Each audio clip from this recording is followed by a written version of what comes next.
Hello, everyone. Welcome to our Mystic Sense series on divination. Today with us is spiritual Magus Tenerife from Mystic Sense. Before Hello. we go ahead, I'll just say hello. before we dive into our topic, could you please share a little bit about yourself and your spiritual practice, how you got where you are today? Love to. Hello. Spiritual Magus Tenerife, otherwise known as Richard, originally from Kent in the UK.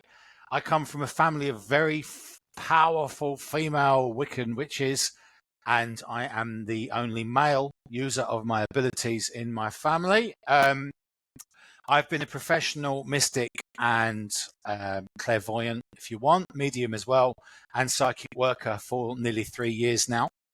Before that, believe it or not, I was a DJ and I ran a boat party. Then during COVID, during what we call the Great Awakening, nature took over the world a little bit and took over my life. And I realized that my path was in helping others using the spiritual gifts that I've already got. I've had a lot of near-death experiences in my life, giving me a close facet to the spirit world. I now run my own practice and I work for Mysticsense full-time. I have clients from all over the world. I help with everything from love, career, finances, life path, manifestation. And I'm proud to say that I also have my own little school training baby psychics and wizards and witches in how to accentuate and develop their own skills. That's also going very, very well. I love my job. I love my life. I get to help others and I get to see beyond the physical and into the metaphysical to bring happiness, joy, and abundance, and pleasantness, and peace of mind, good mental health, and prosperity to many. And for that, I consider myself very, very gifted. As I said, I've been with the site now for nearly 3 years, which is the longest I think I've ever been anywhere. And I'm loving it. I just love it. Absolutely love it. Got regulars, got occasionals, got lots of nice reviews on the site, having a really good time. It's probably the best job I've ever had. To be honest, no, it is. It's the best job I've ever had. And as far as I know, I'm not going anywhere. So here I am and ready to talk about the exciting and exhilarating subject of divination with you today, Phoenix. Thank you so much. Yeah, working on Mystic Sense has been the best job I've ever It's had as amazing. well. And yeah, I've been here pretty much since the beginning. Um, so I think it's going to be 4 years in It'll be four March. years. Yeah. In March, yeah. Yeah. Um, no, actually, I think because I actually joined in 2020, like Oh, okay. right. So yeah, no, it's interesting, but I have to say, I'm right there with you. It's a fantastic thing to be able to help people with their spiritual abilities and to have this worldwide reach as well. It's Yeah. just really fantastic. That's the biggest one. It's really Yeah, thank so, you so much so for sharing. global. It is. So let's dive in with our first question on this fascinating topic of divination, which is what we're all about at Mystic Sense. So, what are some divination tools beyond tarot, such as pendulums, runes, and scrying, and how can they be used for gaining insight? Right. Okay. Cool. The word divination itself is actually from Greek originally. I asked someone who was Greek, and they said it's actually from ancient Greek and it means looking through the water or something like that. I'll have to get clarification. Someone's probably going to Google that and tell me I'm completely wrong, but I actually asked a Greek and they said, yeah, it's a great word, it's a great word. But anyway, divination is basically using a tool or a spirit or your own spiritual ability to find information or something without actually having to look at it directly. With regards to tools, as a practicing chaos magician myself, I love divination because divination is looking into the random to find clarity and sense, which I thought when I heard that, I thought it was a beautiful way of describing it. There are so many tools we can use for divination. Around the 1940s and 50s, the popularity of the Ouija board became very, very, very prominent, especially in America and in England as well. Ouija boards are a wonderful way to use the spirits that are around us to find out the things that we need and want to know. Better as a group thing. I wouldn't recommend a lot of people to do a Ouija board on their own, although I knew people that have. But on top of that, and it's quite funny because I did some research this morning into things above what I know. I actually found out a lot of people use dice for divination. They throw dice and use the numbers in numerology to find out the things that they need to know and deciphering the numbers into letters and words. On top of that, and I know you'll love this one, there are runes. I do not use runes myself. It's far too complicated. I'm nowhere near intelligent enough to do that, but I do know you do. And I know you love your runes, and I've seen your runes on the TikTok videos, and you've got beautiful, lovely, lovely, lovely runes.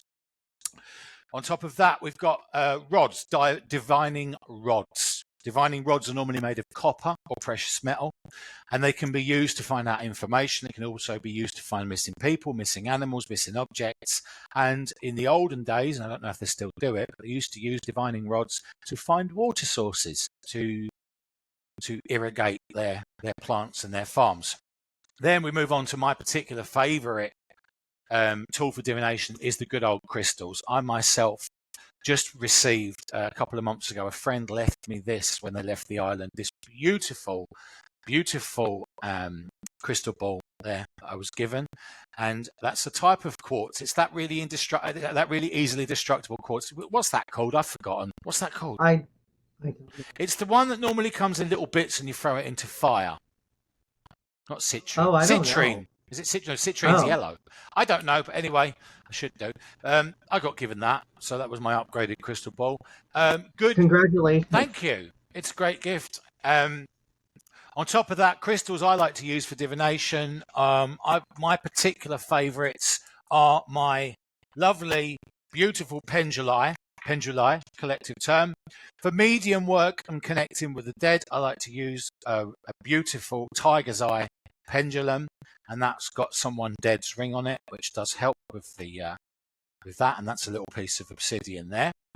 I like to categorize each crystal into what I'm trying to achieve and what I'm trying to do, such as I have an opaline pendulum, which I'm very happy to use that one for career. That's a really good one for career and work, because opaline itself it's a man-made crystal. It's one of the only man-made crystals that actually serves quite a good purpose to us. It's also a very, very large component in the old phone screens and tablet screens.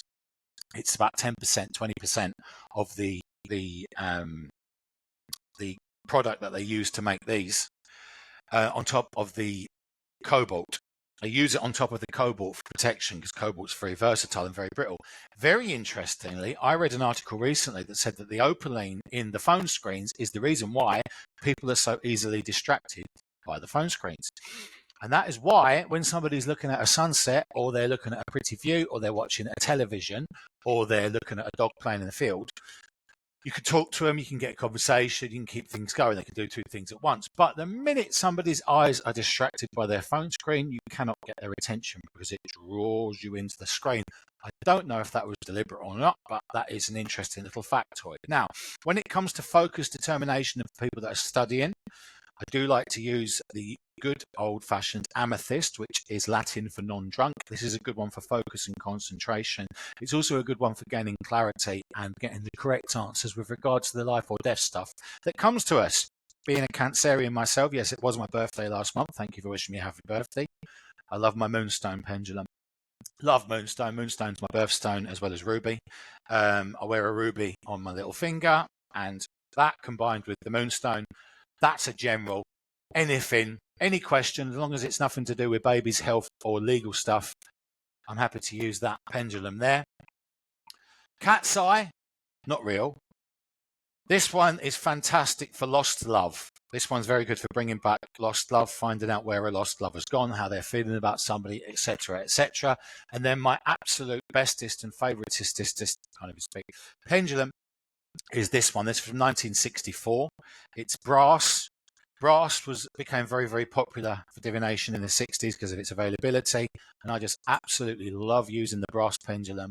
And for that one, I normally get the answers to the questions that people really can't find, especially when a client comes to me. And my favorite question of all, what is my purpose? That's my biggest question I'm getting, especially since the Lionsgate portal, especially with all the unrest that's going on in the world right now, all the riots in England, all the presidential stuff in America, all the wars going on around the world. They're all saying, what is my purpose. And with this one here, I just pop it out and it gives me nice yes or no's, sometimes even points the directions that are needed within it.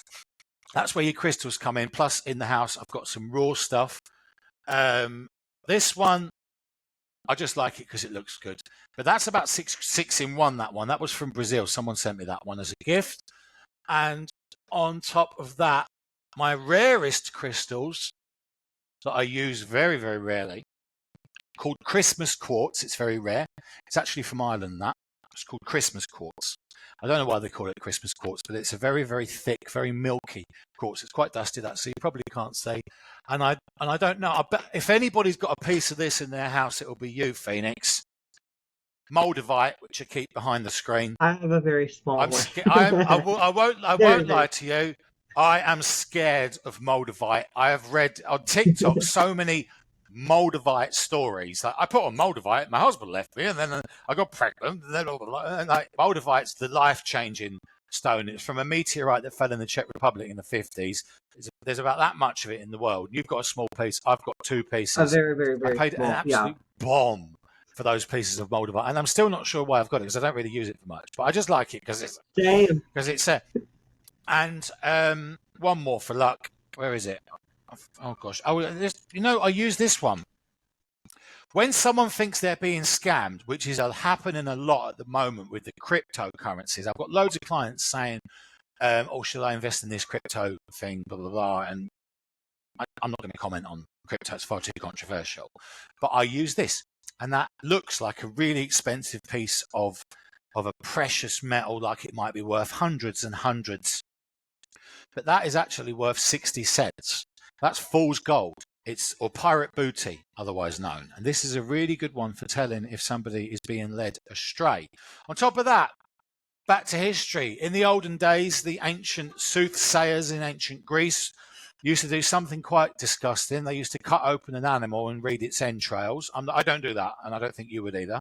We love animals around here, and we don't rip open animals and go through their entrails to find out the future. But that was a early divination. Animals, you have one there, beautiful one. We can use animals for divination. Cats, dogs, parrots, birds, snakes, spiders, utilizing the animal's history and energy to look into the ether. Nature itself is a great tool of divination. I've hugged a tree often and found out the answers to the questions I can't find. The sea, the wind, and as a chaos magician, I am trained and blessed enough to read all signals around me, sometimes a word in a song, sometimes someone's having a conversation as they walk past me, a noise, a bang. That's a great tool for divination. That's just the fabric of existence itself being used as a tool for divination, amongst many. If I was to list all the tools we can use for divination, we'd be here all day. But I would say those are your main ones. Those are your main ones. Beyond tarot. Okay. Yes. Wonderful. Yeah, very interesting. I think you covered our first two questions in that. Thank you so much for sharing. I have a really funny thing I want to share with Moldavite. Go on. It's funny you brought that up. And also with the pyrite that you mentioned, fool's gold, there is also a stone called bismuth. Bismuth. Okay. And that's, I think, I might be saying it wrong, but it's also a metal similar to pyrite, but it creates like perfectly square shapes. That's the pretty rainbow one. Yeah. And you can make that. You can get kits. I'm not going to do it because I had a candle making kit and I messed that up. You can get these kits to make that in water. I've seen a video of it, and this guy, he's like, oh, this is really easy. Anyone could do this. And then he gets this, and he pauses, blah, blah, blah, blah, and then he pulls out this beautiful like piece, and I'm like, if I try that, I'm not even going to bother like buying the kit, but I will get a piece of that because it is good stuff. It is good stuff. Right. Yeah, I just bought mine at a crystal shop, but that you can use that with pyrite. I think energetically it's very similar, but it's a little different. I feel like it's more like focused, like let's say pyrite, it's just a general like good luck, good money, good things, and then the bismuth is more like focus, like it's gonna like sharpen. And I don't know if that's because of the the sacred geometry of the Something to square. do with that, yeah, because it's a square in nature. I want to say it has to do with, because the square is very like structured and organized, and so it really, for me, having that just really pulled a lot of focal point, like focus into what I need to focus on. When you brought up the pyrite, that just popped into my head. It's like that's another metal that's relatively inexpensive. It's really pretty. It's more expensive. One than more pyrite, I do like. It's not. Sorry. Mm-hmm. What happened? Right. Good old Himalayan salt with a candle. Another good one. Oh, I love that. Our next. Oh. Go on. Our next question is, how can individuals choose the right divination tool that resonates with them? Right, once you've moved on from tarot, and I say moved on, that doesn't mean you put it to one side and forget about it, right? These cards are a great starting point for anybody. I have a friend, I got her some tarot cards last week. She's been playing with them for a couple of weeks. But once you move on from these, there are other ways. Because unfortunately, a lot of people out there are afraid of tarot. I have clients say, can you not use, because some people are aware, because tarot, they just released a film about it. Tarot can be a path to darkness, can bring in some, because you're working with both energies when you're working with tarot. So you're working with positive and negative.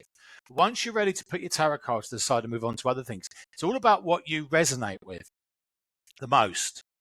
So I would say your best option is to find a really, really good esoteric store and spend some time in that store looking at the products. Pick up some runes. If you feel the runes and you're feeling a peace and a calm, like a familiarity, because you'll find most people with psychic ability that are walking around in this day and age, in 2024, will have had past lives with psychic ability as well, because psychic ability, mediumship, clairvoyancy, clairaudience, clairsentience, these are normally something that passes on if you have human lives.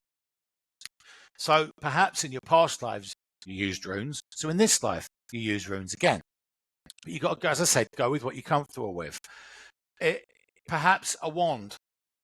Go to a place that sells wands. Feel the wands, like in Harry Potter when he's picking up the wand, and I know it's not, it's made up, but that's very relevant. You got to pick the wand. You got to feel the weight of the wand. It feels comfortable with you. Balls as well. I mean, I know you've got that beautiful, massive obsidian crystal ball. There are so many beautiful crystal balls you can get these days. And, this one, I saw this in my friend's house and it just resonated with me. And I was like, oh my gosh, I'm ready to upgrade from a glass ball to whatever this is, even though I can't remember what it's called. I'm sure someone in the comments will be able to tell me. I can't believe I've forgotten, because it's one of the most powerful stones. What resonates? I have a friend who uses playing cards, because you can actually transpose playing cards. If you see it that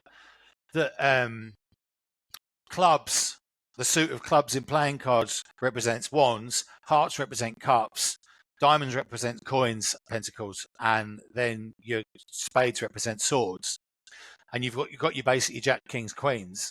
They do readings with playing cards, because they just don't enjoy doing tarot, because when they do tarot, they have funny dreams. They get too much information. On top of that, animals as well. You will find, if you are a person of spiritual ability and you have embraced your spirituality, or you're on your spiritual path, you've had your awakening, you've had your ascension, and you've got an animal. That animal came to you for a reason, right? So pick your animal up gently, give your cat, your dog, your parrot a treat, sit with them gently in your lap and spend some time together and try and clear your mind.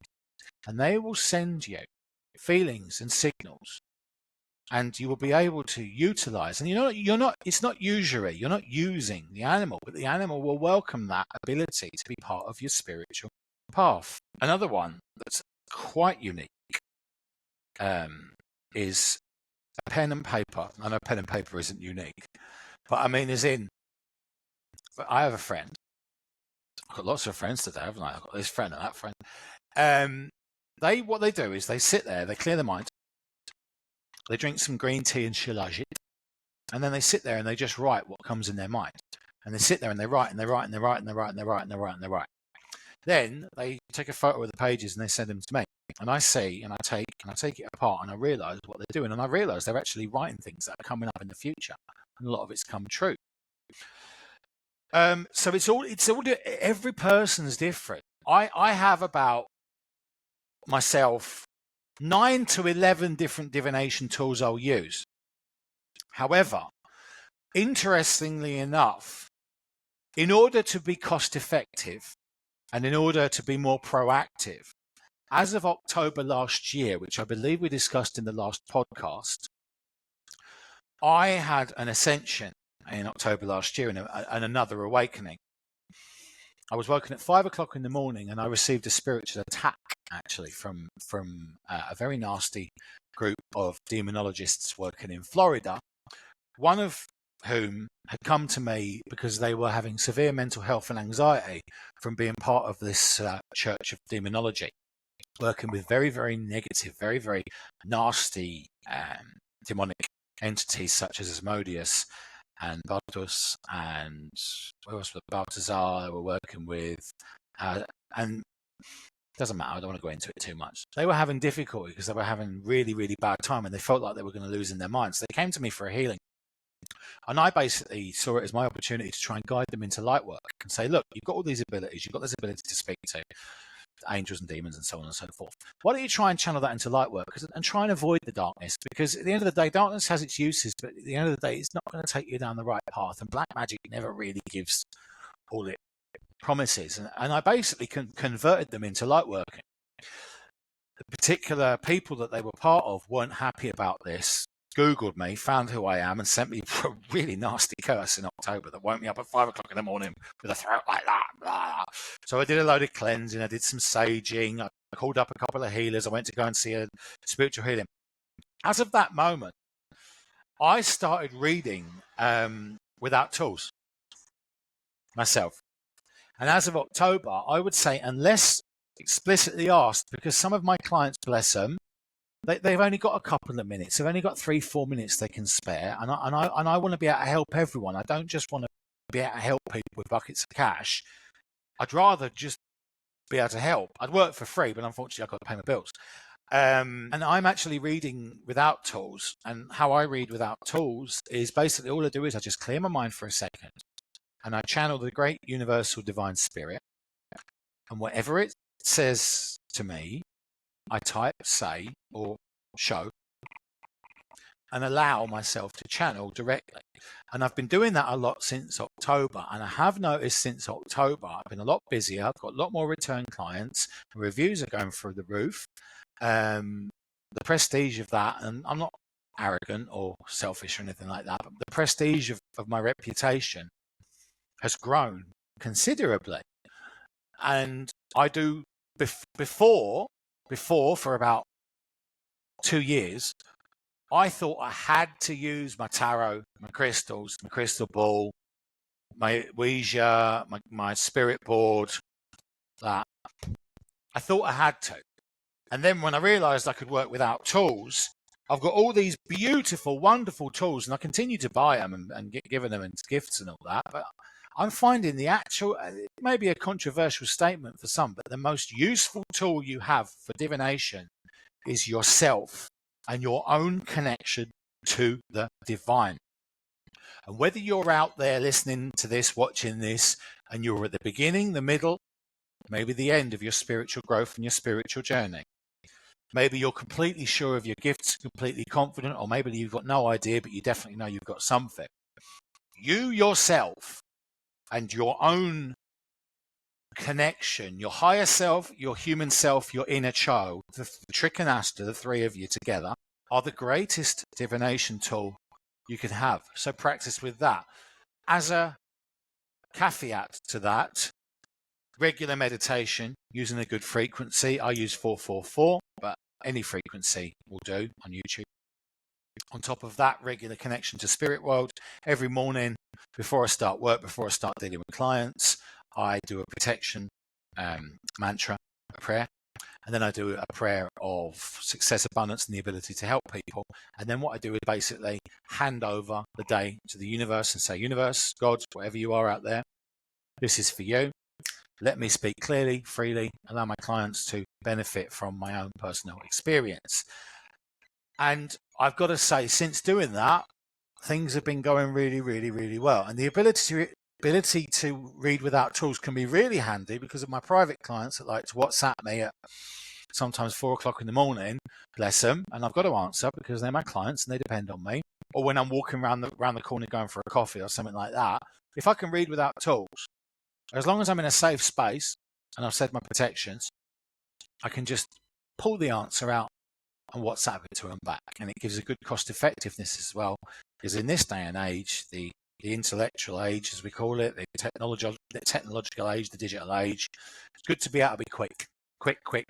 From that, I've found, so whatever you are at there is no rules with spirituality other than try and be good to others, try and create positive energy, avoid negative energy, and never ever take something, steal something, or seek out to hurt or cause trouble or drama. It's up to you what you feel comfortable with. There was once a man in my town that used to do readings with a handful of pound coins. He'd just throw them on the table and tell someone their future.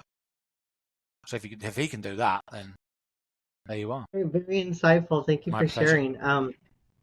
Yes, I also read without tools as a big portion of my practice. And I've found a lot of times I will pull the cards because people expect the cards, but really the tool is there to help you connect with that intuition. And once you get that firm connection, the tool is just a tool. Yep. It's not the answer. It's just a tool helping you connect with that intuitive guidance, that message from spirit, from the divine, from the universe. So that's really something to highlight, that divination is the practice of bringing that information through. And I'd like to say, sorry to interrupt you, mm-hmm. Since I started reading without tools, touch wood, it continues, I'm up to 99% accuracy, which is mad. Because sometimes when I was using cards, I know spirits can be tricky, bless them. We love them. Love spirits. Wonderful things. Wonderful, wonderful, wonderful. Infinite. Amazing. But they like to play tricks. And sometimes they will want you to tell someone something to get them to act in a certain way, to put them on a particular path, perhaps to get them away from a toxic love situation. Because let's be realistic, a lot of the relationships I read are toxic. And you can't just turn around to a client and say, oh, by the way, your relationship is toxic, it's doomed to fail and they're going to break your heart anyway. You're going to upset them. They don't want to hear that. They're not ready to hear that yet. So when reading without tools, one is able to give absolute pinpoint accuracy. And when one's able to do that, it is a true gift. And I'm very humbled by the ability to do that. Excellent. Very insightful. I did want to mention also when you were holding your crystal ball up that it also has a scrying eye. Did you notice that?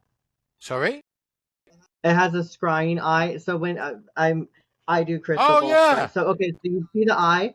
It's circular. It's a circular shape in the middle. If you practice the scrying in that spot, that is like, I believe that each crystal is has its own inclusions intentionally, that was there for a purpose, a reason. Oh my God. All of the clients out there are going to go on Mysticsense and come to Spiritual Mages Tenerife for a reading.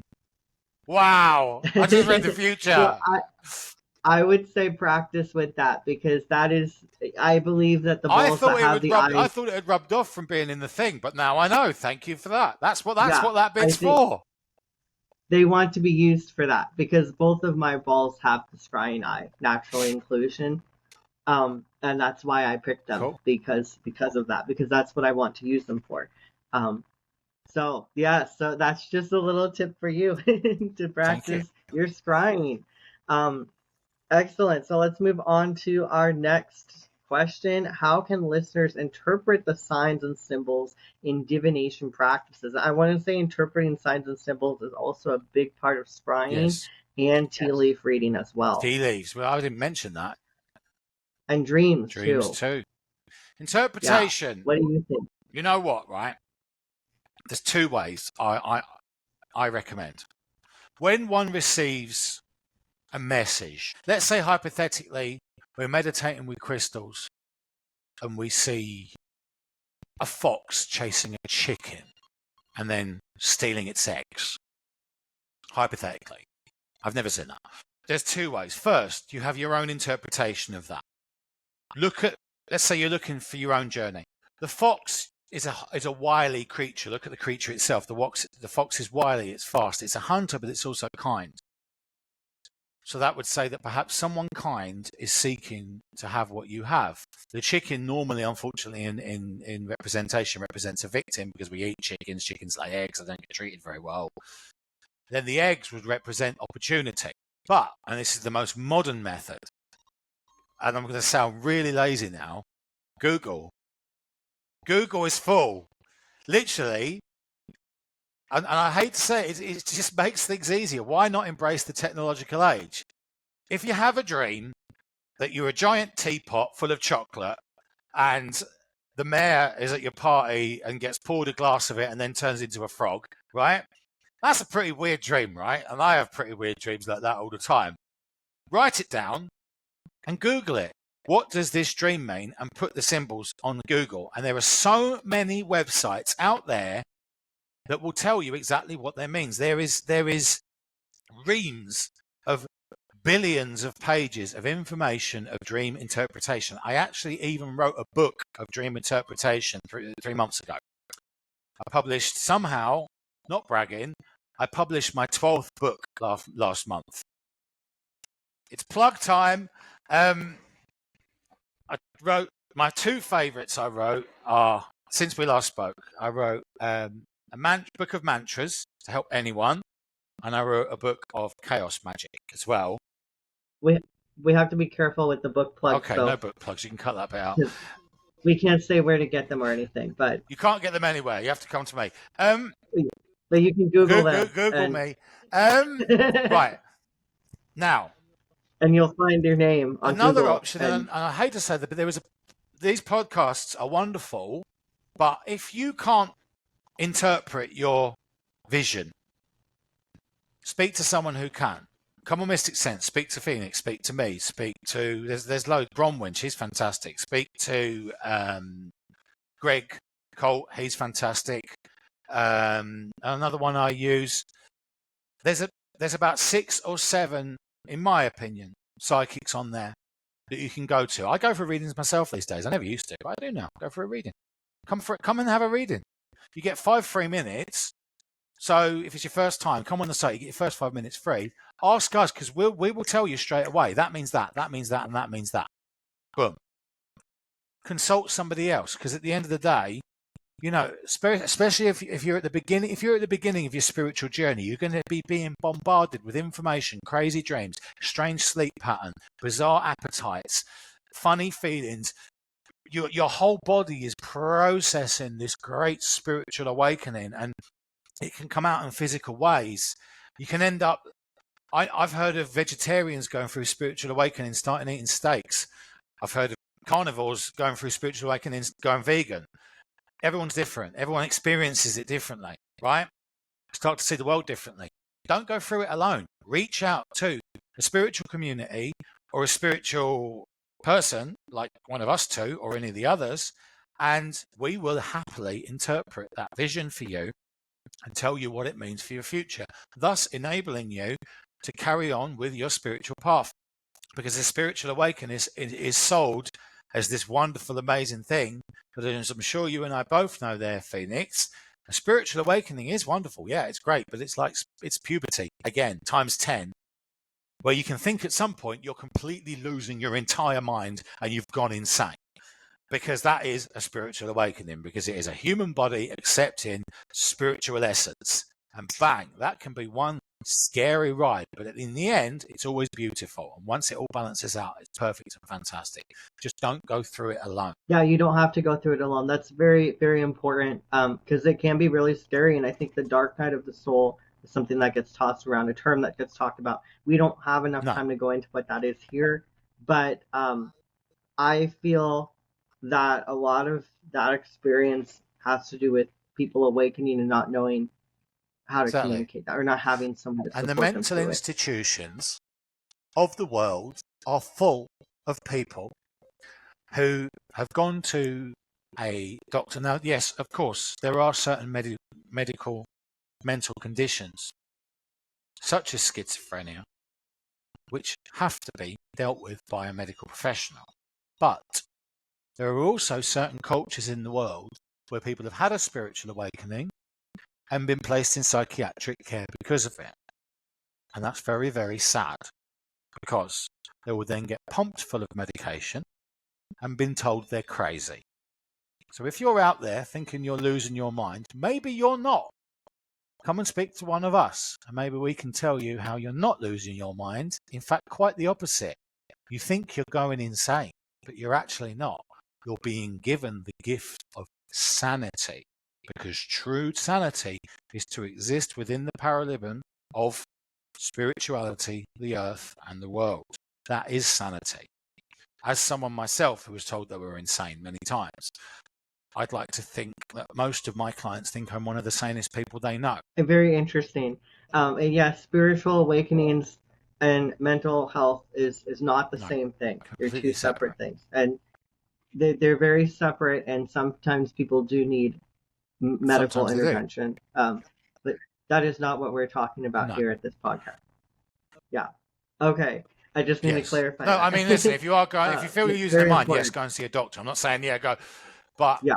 I was just making a point that it's very upsetting. If you come see a psychic and you think you're going through awakening, and a psychic tells you, no, you need to see a doctor. And we will tell you. Then you have told clients. I have told clients, saying to me, oh, should I stop taking this medication? I'm like, whoa, hold your horses. That's a medical question. If a doctor says, take this medication at this time, do it.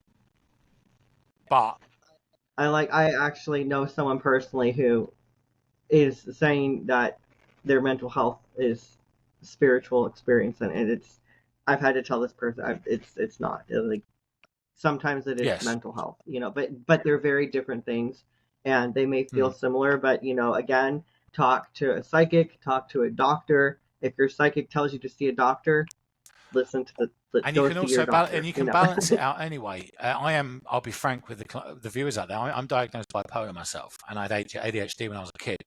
I am very mildly medicated for my bipolar, but I don't drink, I don't use drugs, my medication works, and hey, I'm doing all right, If I had a broken leg, I'd get put in a cast, If I had an infection in my arm, I'd get that treated. So you can have both. You can have it all.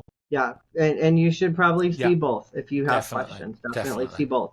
See your doctor, talk to your psychic, and I went to therapy for years. It's a little off the topic, but I had gone to therapy not for mental health, but I have post-traumatic stress disorder diagnosed from a young age. Yeah, so I was dealing with that. I've had that since I was in my early teens, diagnosed by a doctor.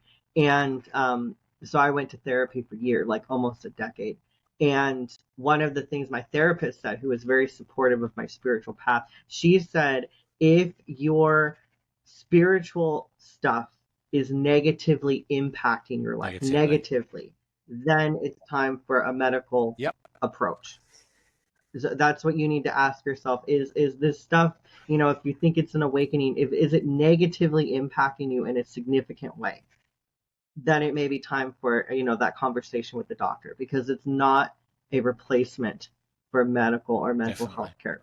They can coexist very nicely, but you need to know the differences. But that's kind of off topic. Listen, so, I'm sure there's a lot of people out there that will hopefully get a lot of help from what we just discussed there, because we need to remove the stigma of mental health. There's a massive stigma around mental health. People are so afraid. And look, mental health, your brain is part of your body. So if you've got a problem in your brain, don't be ashamed of that. Be proud of it.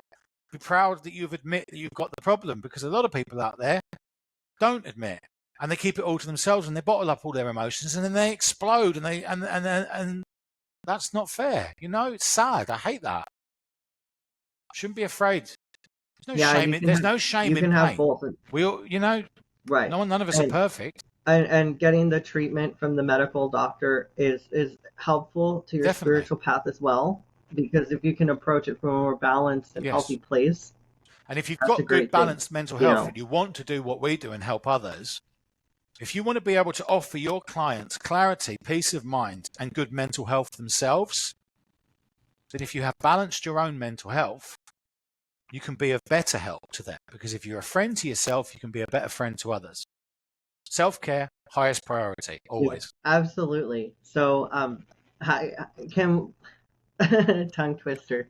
Let's talk about guidance on how to develop one's intuition in interpreting these signs and symbols. That's I know fine. we touched on the signs and symbols. Development. So how do we develop Faith, that? Yeah, so that we can faith, introduce that. trust in yourself and hope, belief, self-confidence, practicing with friends.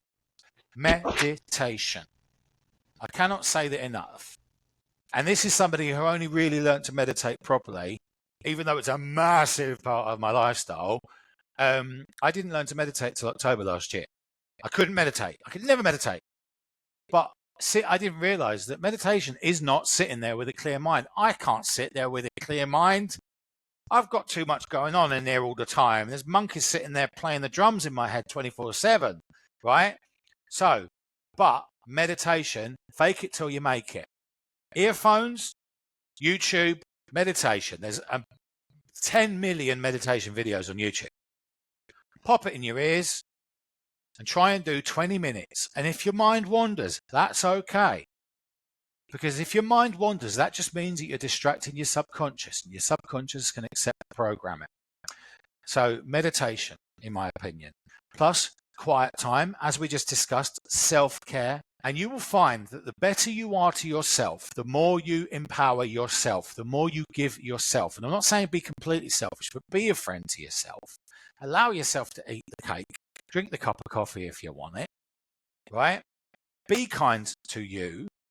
And then slowly by slowly, your gifts will develop and grow and grow and grow and grow until you're at a point where you are unconsciously competent in the gift of whatever it is that you've got.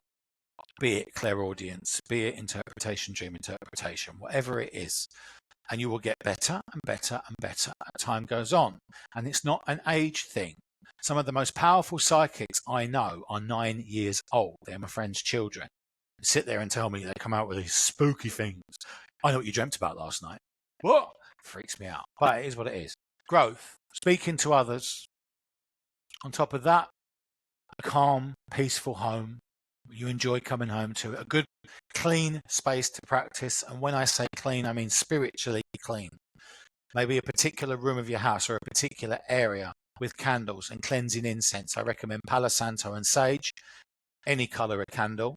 Good smells, good candle, good atmosphere, nice, relaxed, spiritual, maybe shamanic music in the area. If you do all these things, you will find that eventually it will just start to come to you and come to you. Your confidence will grow. You'll get better and better and better and better until life just becomes that much easier because you always know what's coming. That's some great advice. I love the sacred space aspect of that.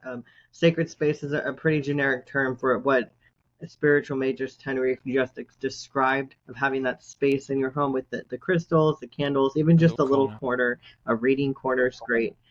That's all you really need. But I definitely agree on that meditation. That was the first thing that I had to do. I did it every day when I was first starting out on my spiritual path.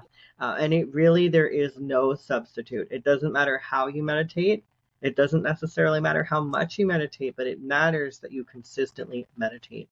And that's very, very important. And I think most psychics, almost every psychic will tell you meditation is the key to, really tuning in, because you have to listen to yourself, to your intuition. How do you do that if you're not taking time to listen and to the divine will come through? in when the body is relaxed and the mind is relaxed, and we switch off that busy outside the world, because it's busy, it's mad out there. It's mad out there. You've got all those personalities and emotions and feelings and wants and needs and desires all flying around like anything. But you create your circle and you switch it off and you make it just for you, and you have some time just for you. That will give you strength, because there is strength in peace. As I often say to my clients, true strength is peace. Inner peace, outer peace, sacred space, happy home, happy life. Very true.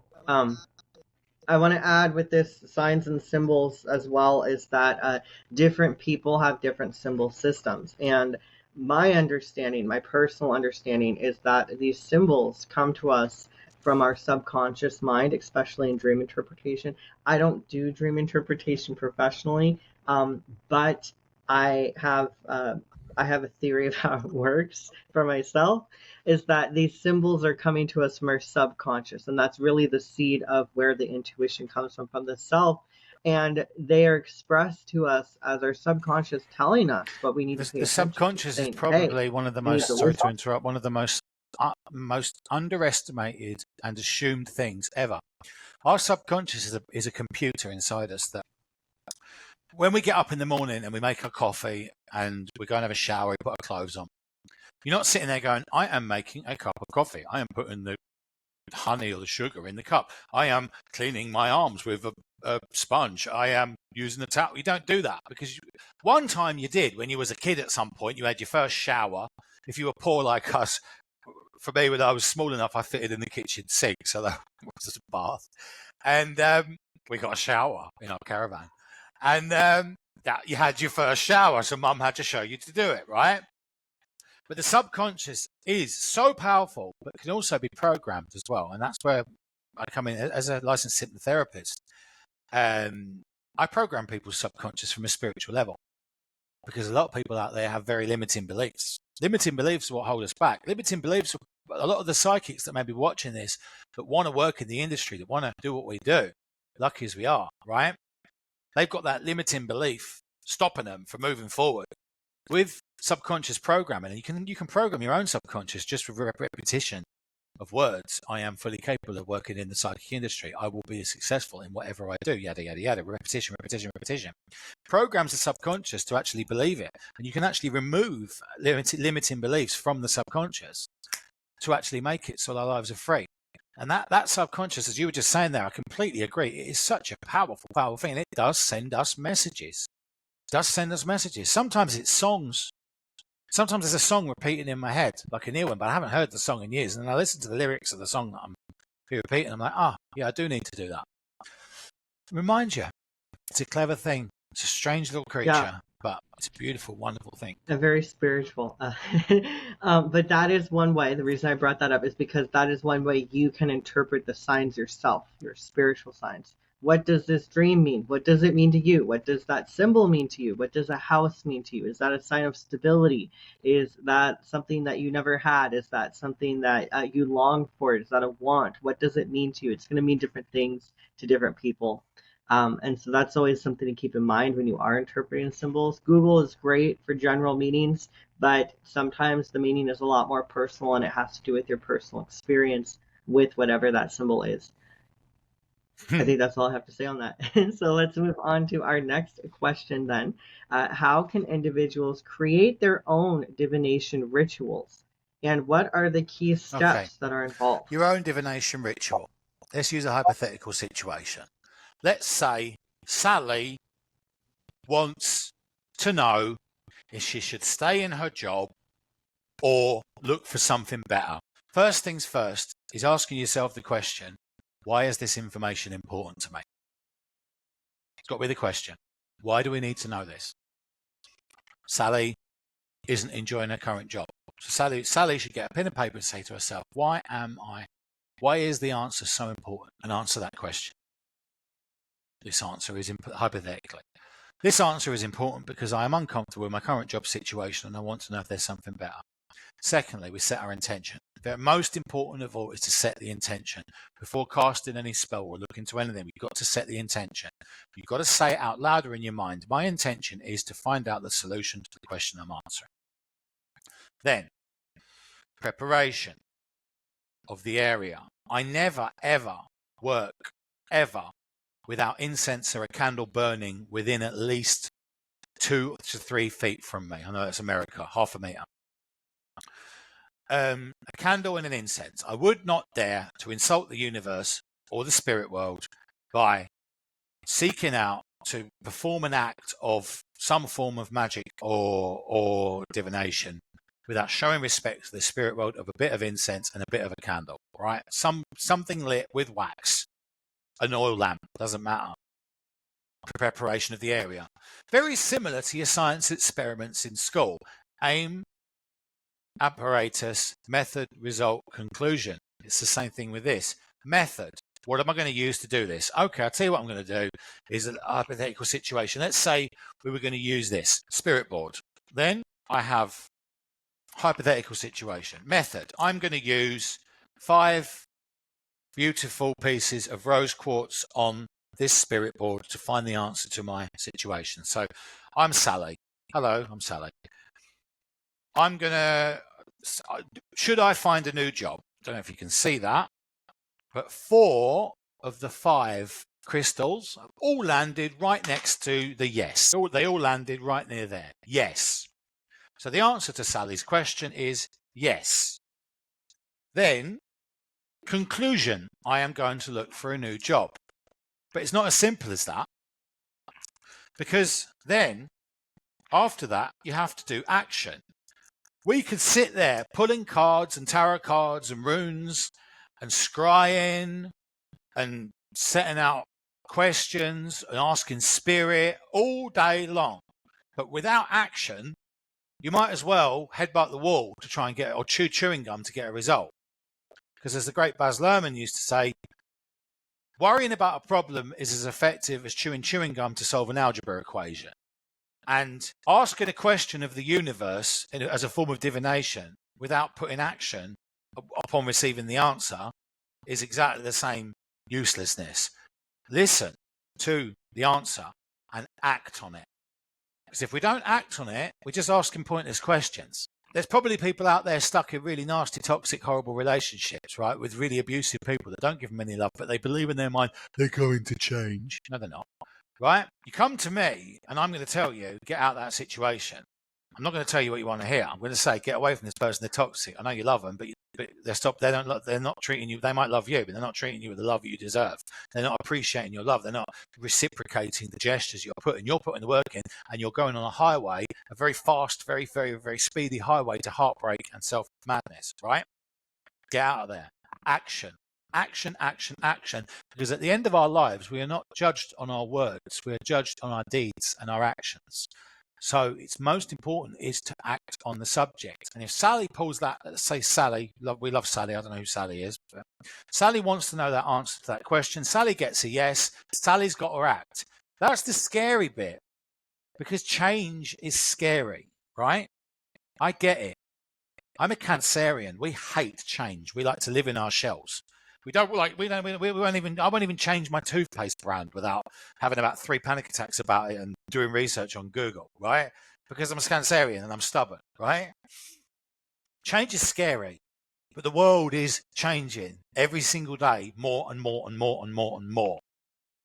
So you got to change. You got to take that bold leap. You got to have hope. You got to have faith. And let me tell you something, great little crazy little secret. As long as you've got a roof over your head, some food in the fridge, and a shirt to put on your back, or a blouse or whatever, you're doing great. If you've got $1 more than you need, you're wealthy. If your bills are paid and you're okay and you've got your health, right, and a smile on your face, most important of all, you're rich, because you're doing a lot better than most of the world. I don't want to go on about it, but there's a lot of people in this world who would kill for what you've got right now. I'm not speaking to you, Phoenix. I mean, generally, the listeners, the watchers. We're lucky.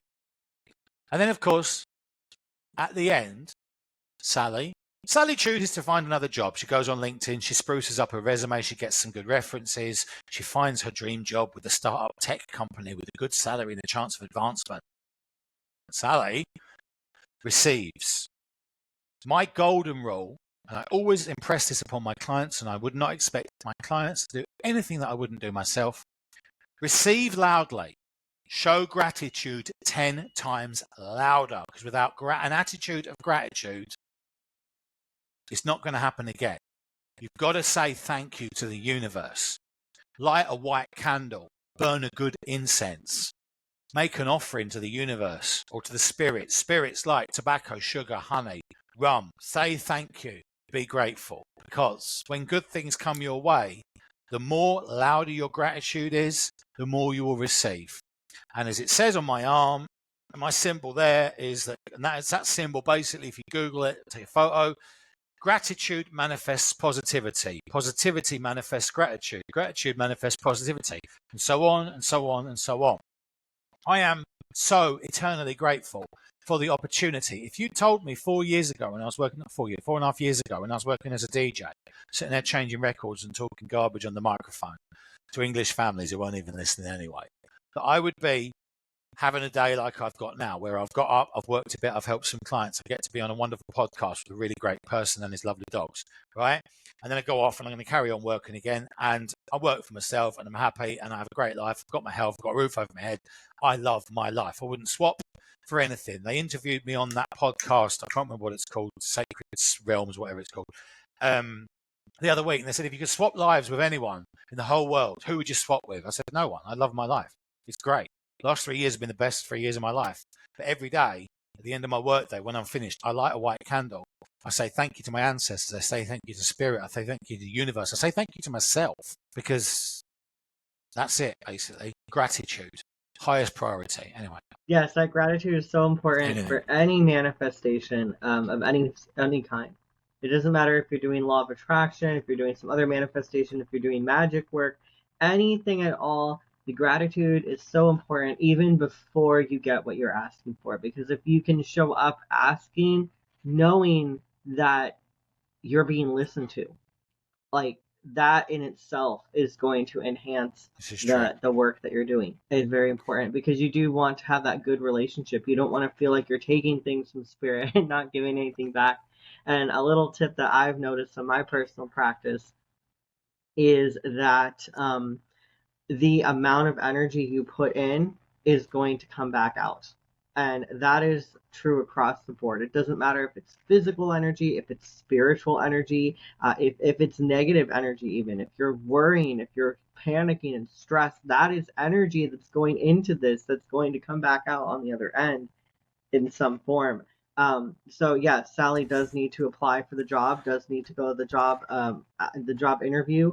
But Sally can also add energy from the spiritual side too, and maybe she won't have to work as hard on her resume if she's putting that spiritual energy behind it as well, because it balances it out. And if your name is Sally out there, we're not talking about you, by the way, but we might be. Knowing when you've got two powerful psychics on a podcast, there's probably someone out there listening to this called Sally who's sitting there like, what? Sorry, Sally. Yes, Sally. Go Sally. Get your job. I hope you, Sally. Get a new job, Sally. But yeah, poor Sally. Yes. Yeah. No, but yeah, it's true though. It's like the thing is, gotta put the work in. You have to put the work in, no matter what, whether it's physical or spiritual. The work needs to be there for the manifestation to happen, and it can go both ways. But you do have to make sure that you are putting that energy behind your request, whether it's physically going out and applying for the job, or and the spells and the magic and things, but do both of them, because then it could come in a more powerful way. That's all I have to say on that, is don't expect something for nothing, because it's really a lot of work, no matter how you look at it. Yeah. Excellent. So next one is our final question. What are some examples of personal divination rituals that individuals can create for themselves? Personal divination ritual. Right. Let's say, I'll use the word Gertrude, because Gertrude is a very uncommon name. Gertrude. Let's say Gertrude. No, that's not real though. Right? So you asked me to do a real one. Okay, examples. No, I tell you what. I had a client come to me in January, right? Lovely girl. Comes to me. I'm not going to say her name. She might be watching. Richard, what is my life path and what is my life path and what is my destiny? I said, right, okay. I'm not going to be able to give you that answer right now. Because, I said, why is that? I said, because, my dear, you are a quick learner, you're a kind person, you're decent, honest, loyal and true. You learn quickly, you learn fast, and you're adaptable, you're malleable, you're plastic, you can fit into anything, you can do anything. So the trouble is, there's so many millions of different timelines and paths that you've got in front of you that I can't tell you which one to choose. But what I'm going to do is do this. I gave her a 21-day mantra called the Life Path and Destiny mantra, which I wrote myself. I told her to do it every day for 21 days, facing east, facing a green candle, and read it out loud and say the words with hope, conviction, and faith. And if any of you guys out there want any mantras, I've got 37 mantras that I've written myself, and that's something I provide to my clients as a service. So just copy and paste them into the chat. Then I said for the next 21 days, complementing that, I want you for 20 minutes every day to listen to the 444 megahertz frequency on YouTube. And 444 megahertz is the angelic frequency. It's also the same noise as the ringing in your ears in the morning. And I've got it tattooed on my arm so I don't forget. 444. It's my number, 444. 444 megahertz. And normally when I'm reading, scrying, magic, whenever I'm speaking at a spiritual level, in fact, during this entire podcast, my pitch of voice has been at 444 megahertz the whole time. Because whenever I'm doing anything spiritual, I believe in 444 because it's the angelic frequency. And that guy behind me there, Archangel Michael, he's a fan of it too, what with him being an angel and all. I said to her, listen to that, right? And then on top of that, every day, when you wake up, I want you to keep a pen and paper by your bed, and I want you to write down what you dream about. And then, when 21 days have come, I want you to come back to me, and I want you to tell me all this information. I'm going to coalesce it. Basically, she kept dreaming that she was stopping people from drowning, saving people from burning buildings, and stopping people getting into bad marriages with abusive people. When she was meditating, she kept seeing herself listening to people. And when she said the mantra on the 21st day, she kept thinking that she needed to fix everyone. She kept saying, I keep seeing visions in my head of people walking around and they've got these two cogs like in the machine on their head, but they're not joined. And I have to go up to them and put the cogs together so they can spin. I said, you know what, Gertrude, fake name, you need to become a therapist of some kind, because I interpreted her dreams, her visions, and her mantra that she is being told that she is, and she was a very kind person with a lot of life experience. She'd had a lot of trauma, but she dealt with it. She'd had her own mental health journey as well, like me and you as well. And she was perfectly good. All she needed was her certifications. So she went online. She found a crash course in therapy. I think it cost her about $2,999. It's accredited worldwide.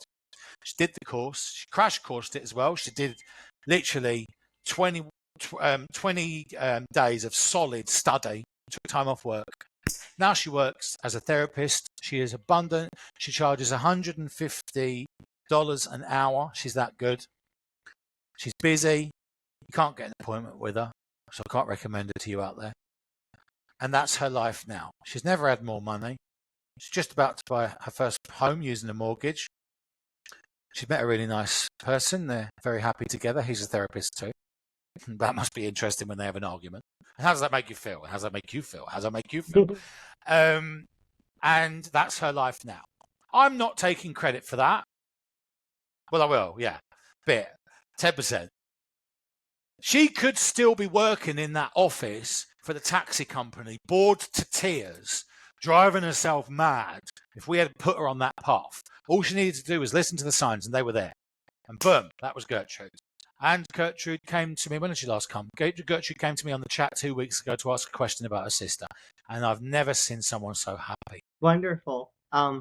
Yes. Thank you for sharing that experience. I love you. And I hope she listens. In fact, when she comes to me next, I'll tell her to listen to this. Gertrude is a fake name we made up because we take our privacy seriously. So yeah, an anonymous client, and and this is a great thing. There's so many benefits to getting a reading with an advisor, even if you are psychic too. I feel like no, me neither. Because I don't read for myself personally.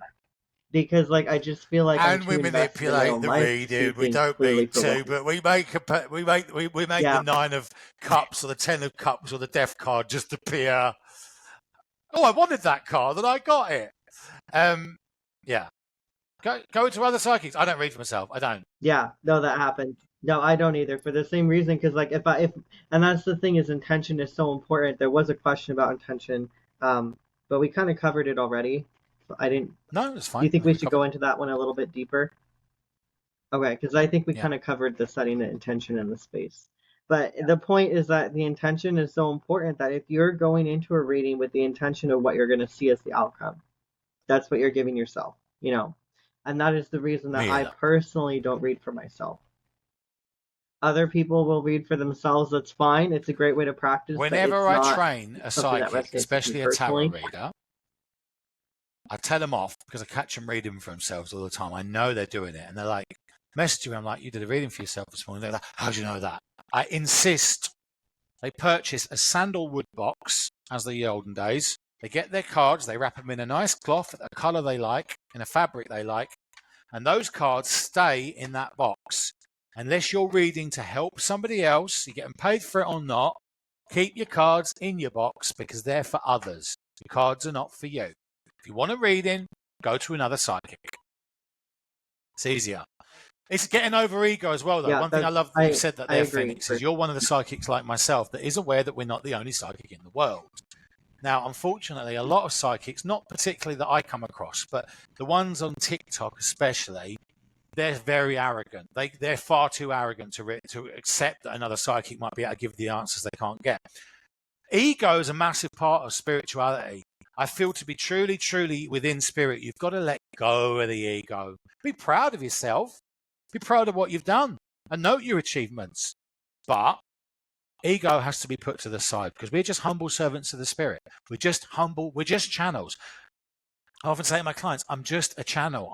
My job is so easy because all I do is shut my mouth, use these, use this, use that, and listen and repeat what I've been told. And it's really that simple. It really is. I know some of the most accurate readings that I've given have been when You just I repeat what don't you try to hear. make sense of what I'm getting.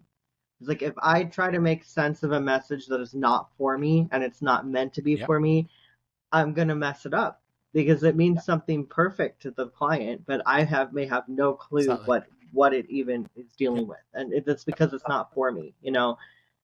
So that's one of the things about doing these readings is that you need to realize, you know, oh, if it doesn't make sense to you, if the symbols don't make sense to you, and you're giving a reading for someone else, it doesn't need to make sense to you. In fact, that's a good thing because it's not for you. It's their symbol for them to interpret, for them to resonate with, not for you. And that has been a really powerful thing, especially with scrying for me, because the messages are not for me. So it's my job to give them to the client.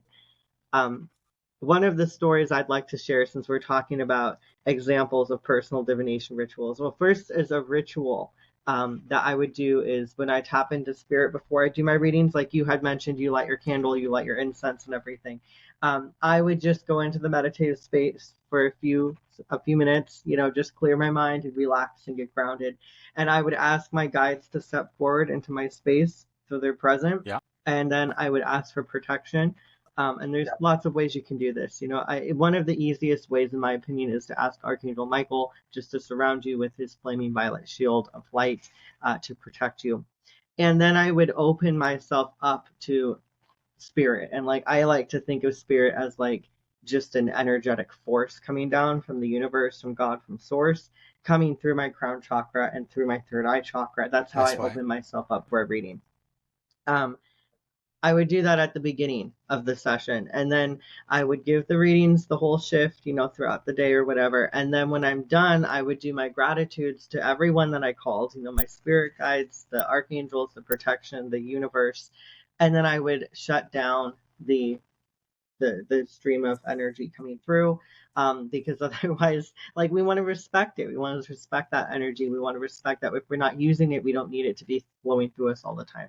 At least in my opinion, I shut my abilities down when I'm not using them, because that way they don't get distracting. I'm showing them respect, you know, like you said with the tarot cards, when you're not using it, it goes in the box, it has its space, it has its respectful space. um, I do the same thing without tools, and I would thank, you know, the protection and all of that. And then I would meditate again. And then I would just ground myself again. And that was my ritual for my opening and my closing. Yeah, And that way I was really tuned in. And it's a very sacred time for me. Doing the divination is different from everyday life. And I feel like that's important when working with a client, especially. But one of the stories I had was with scrying, and I used to work in person at a shop. Um, and I based in the Pacific Northwest. So I was in a shop in person, and it was kind of a busy area, and I would get a lot Love of those. tourists, and I would get a lot of people that are Yeah. skeptics, a lot of skeptics. They're not sure about it. They don't really believe in it. It's just a fun thing to do while you're on vacation. I love that because they don't have expectations. Okay. I love that. So I did the scrying, the crystal ball scrying, and I was getting these images like a house. I see a fence, and I have this tree in the yard, and it looks this color, and blah, blah, blah. And I don't know what this means to me, right? So I'm just describing all this stuff, the color of the house, the fence, what it looks like, the weather and all of that. And a lot of my clients who are skeptics just sit there with like this completely straight face, right? Some of them cry. And I love that because it means, it's affecting them. But I remember in one client in particular, I was giving the reading for who was a skeptic and was with his partner, Oh, and wow. he just, completely poker face. And then at the very, very end, he said, you described my childhood home growing up to the detail. He said it was the same color, same yard, had the same tree. And I mean, it really shocked me because I had no idea. I have no idea if this is symbolic, and I'm No. thinking, and that's the thing about divination is you, as the reader, really can't try to make sense of someone else's message, right? So that was his childhood home coming through, literally. And for someone else, it might be, symbolic. For me, it might be, okay, a fence around a house is that I'm protecting my sense of security. It depends. But as the reader, it's important, just to allow these things to come through because we are the Thank you for channel sharing. for the message. We are not the message, right?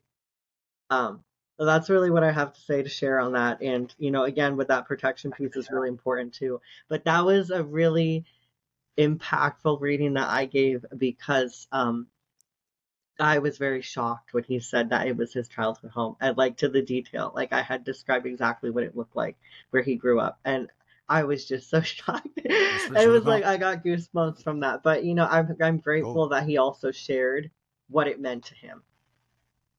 So you never know. You never know how it's going to impact someone. Really Yes. enjoyed talking about So it. I do hope excellent. that if there's anyone So out there that Spiritual you've Mages received Tenerife, something do you from have this, I anything hope to maybe add it tonight to our resonates with you. discussion? If it's entertained you, come and see me. I'm on the site. I'm on GMT because I'm in Tenerife, which is a Spanish island just off the coast of Africa. So we're on the Greenwich Mean Time, which is the middle of the world. So I'm normally on between about 7:30 in the morning till about 3 o'clock in the afternoon GMT. So if anyone has any questions about that or wants to come and see me, I'm happy to help you. I'm hopefully, touch wood, going to be on the site for a very long time. I'll stay as long as you'll have me. Other than that, yeah, I just wish everyone out there a wonderful time. I hope their Lionsgate portal went well. I hope they did the manifestations, and I hope they keep themselves safe, healthy, and happy. That's it. Namaste.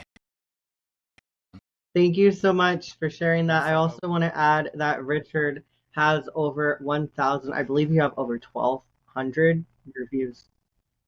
How many? 1,501 reviews. Yeah, so no, you're like one of the top people that have like the most reviews. No, well, that is one of the best. I mean, not one. No, never mind. Well, that I just want to say that that is one of the highest rated of our advice. There are other advisors on Mystic Sense who also have over 1,000 reviews. Yes, like advisor Greet too, I believe, has over 1,000. I think she has like maybe 1,300. She's pretty good. I really like her. Yeah, so check her out. But I just want to say, that's something to be proud of to have that many reviews. And yes, yeah, I love that description.